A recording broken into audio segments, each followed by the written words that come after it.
the Civil War. You're going to be affected by martial law. Martial law in the United States is not going to be in Mexico, Brazil, Argentina, or Peru, or Chile. It's going to be in the United States. Do you follow me? Sure, absolutely. Okay. So but we're going to be here. We're not going to bail. People have just had it. Sure. You know, we've had it. We've been rebels. Television has inoculated us to be warriors. You know, and you know, on an intellectual, on a mental level, there are a lot of sheep on an intellectual level in the United States.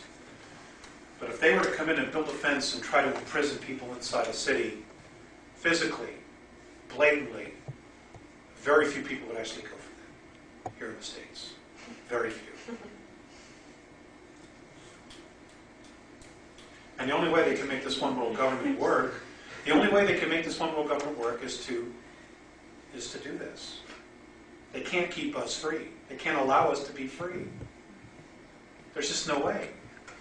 Plus, karmically, we're responsible for a lot of this stuff because we invited the Greys down here in the first place. But the Greys, their agenda is completely different. They want to enslave the world. They want to violate your free will. And that is a no-no. Now, if you give them your power, if you give it to them and say, okay, sure, fine, just make me safe. Just guarantee that I'll have a home and I can raise my kids and I'll give you all the power you want. Then you deserve what you get. And there will be some who do that.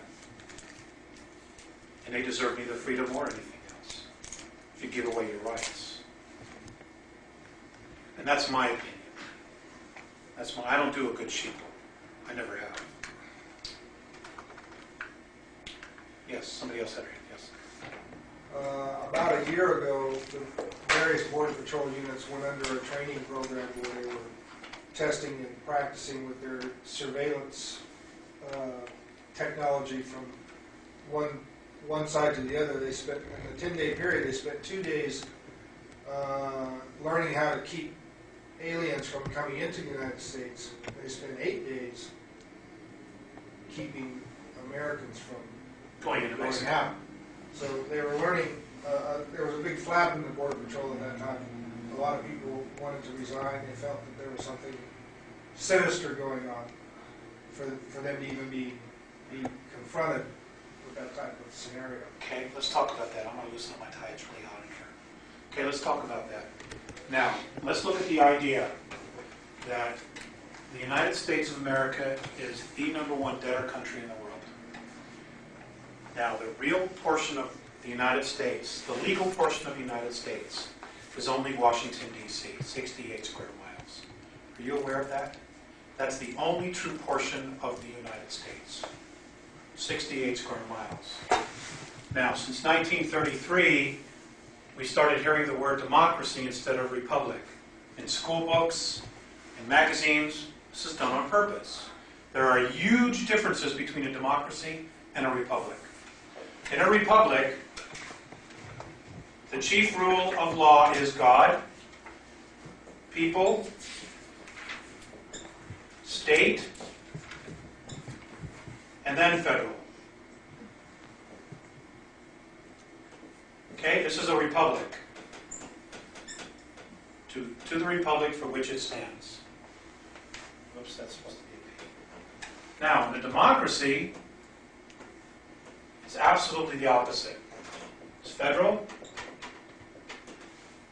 state, it's people, God bless you, and then God.